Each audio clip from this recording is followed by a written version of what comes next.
ओम नमः शिवाय। आज सुनेंगे सावन सोमवार व्रत कथा।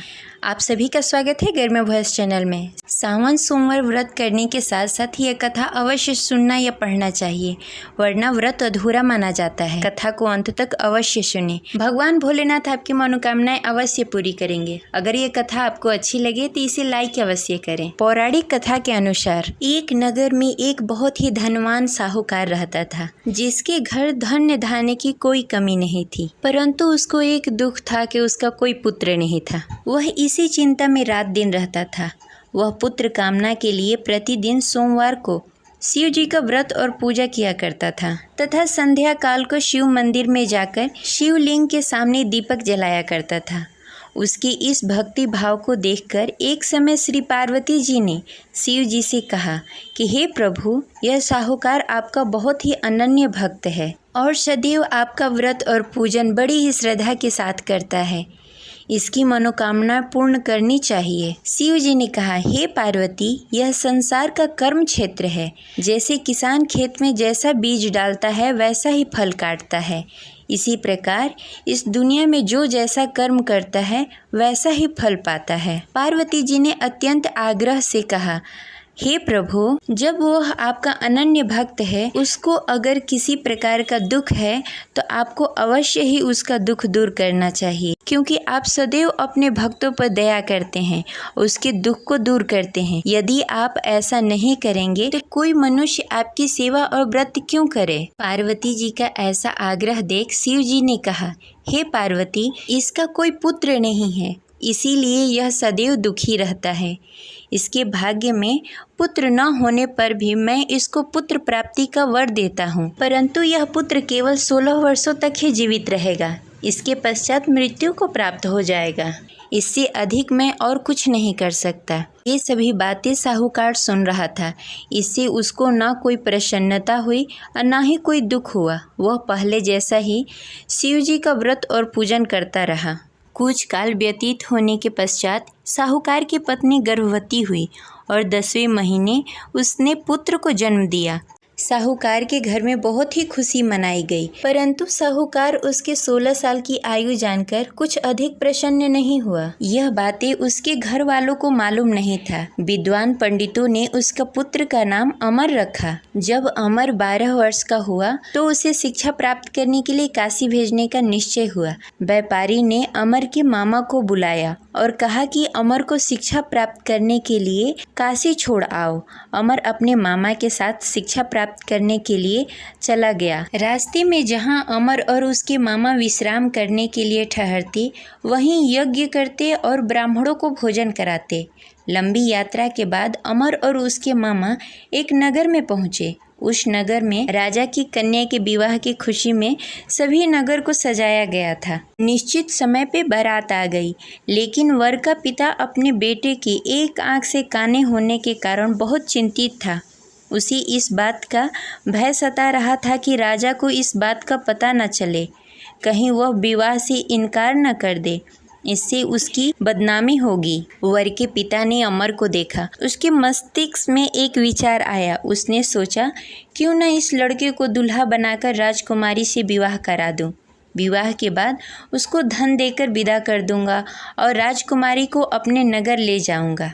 वर के पिता ने इसी संबंध में अमर और उसके मामा से बातें। अमर के मामा ने धन मिलने के लालच में वर के पिता की बातें मान ली। अमर को दूल्हे का वस्त्र पहनाकर राजकुमारी चंद्रिका से विवाह करा दिया। राजा ने बहुत सारा धन देकर राजकुमारी को विदा किया।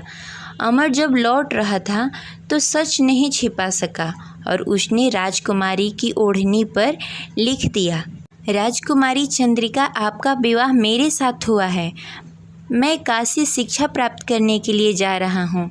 अब तुम्हें जिस नवयुवक की पत्नी बनना पड़ेगा वह काना है।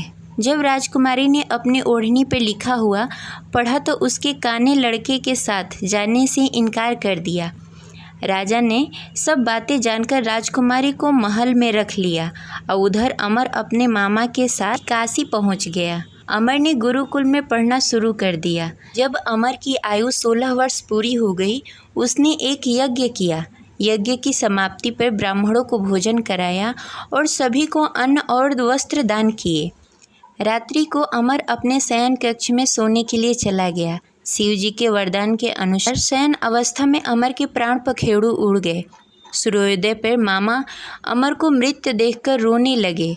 आसपास के लोग भी एकत्र होकर दुख प्रकट करने लगे। मामा के रोने विलापने का स्वर समीप से गुजरते हुए भगवान शिव और माता पार्वती ने सुन लिया। पार्वती जी ने शिव जी से कहा, मुझे इसके रोने का स्वर सहन नहीं हो रहा है, आप इस व्यक्ति के कष्ट अवश्य दूर करें। भगवान शिव जी ने पार्वती जी के साथ अदृश्य रूप में समीप जाकर अमर को देखा तो पार्वती जी से बोला, हे पार्वती, यह तो वही व्यापारी का पुत्र है। मैंने इसे 16 वर्ष तक की आयु का वरदान दिया था। इसकी आयु पूरी हो गई है। पार्वती जी ने फिर भगवान शिव जी से निवेदन किया, हे प्रभु, आप इस लड़के को जीवित करें, नहीं तो इसके माता पिता पुत्र की मृत्यु के कारण रो रो कर अपने प्राण त्याग देंगे। इसके पिता तो आपके परम भक्त हैं, जो वर्षों से सोमवार का व्रत करते हुए भोग लगा रहा है। पार्वती जी के आग्रह करने पर भगवान शिव ने उस लड़के को जीवित होने का वरदान दिया और कुछ ही पल में वह जीवित होकर उठ गया। शिक्षा प्राप्त करने के बाद अमर अपने मामा के साथ अपने नगर की ओर चल दिया। दोनों चलते चलते उसी नगर पहुँचे जहाँ अमर का विवाह हुआ था। उस नगर में भी अमर ने यज्ञ का आयोजन किया। समीप से गुजरते हुए नगर के राजा ने यज्ञ का आयोजन देखा। राजा ने अमर को तुरंत पहचान लिया। यज्ञ समाप्त होने पर राजा ने अमर और उसके मामा को महल में लेकर गए और कुछ दिनों तक उन्हें महल में ही रखा। उसके पश्चात बहुत सारा धन वस्त्र देकर राजकुमारी के साथ विदा किया। रास्ते में सुरक्षा के लिए राजा ने बहुत सारे सैनिकों को भी साथ में भेजा। मामा ने नगर में पहुंचते ही एक दूत को घर पर भेजकर अपने आगमन की सूचना भेज दी। अपने बेटे अमर के जीवित वापस लौटने की सूचना से व्यापारी बहुत प्रसन्न हुआ। व्यापारी ने अपने पत्नी के साथ स्वयं को एक कमरे में बंद कर रखा था। भूखे प्यासे रहकर व्यापारी और उसकी पत्नी बेटे की प्रतीक्षा कर रहे थे। उन्होंने प्रतिज्ञा कर रखी थी कि यदि उन्हें अपना बेटा मृत्यु के मुंह से वापस लौटकर नहीं आया तो वो अपने प्राण त्याग देंगे। व्यापारी अपनी पत्नी और मित्रों के साथ नगर के द्वार पर चला गया। उसने अपने बेटे का विवाह का समाचार सुनकर पुत्रवधू राजकुमारी चंद्रिका को देखकर उसकी खुशी का ठिकाना न रहा। उसी रात भगवान शिव ने व्यापारी को स्वप्न में आकर कहा, हे श्रेष्ठ, मैं तेरी सोमवार के व्रत करने और कथा सुनने से बहुत प्रसन्न हूँ। इसी वजह से मैंने तुम्हारे पुत्र की लंबी आयु कर दी है। व्यापारी बहुत प्रसन्न हुआ। सोमवार का व्रत करने से व्यापारी के घर में खुशियाँ लौट आई। शास्त्रों में लिखा है कि जो भी स्त्री या पुरुष सोमवार का विधि विधान से व्रत करते हैं और कथा सुनते हैं, उनकी सभी इच्छाएं पूरी होती है। आशा करते हैं यह कथा आपको अच्छी लगी होगी। तो इस वीडियो को लाइक करें और हमारे चैनल को सब्सक्राइब करें। हर हर महादेव।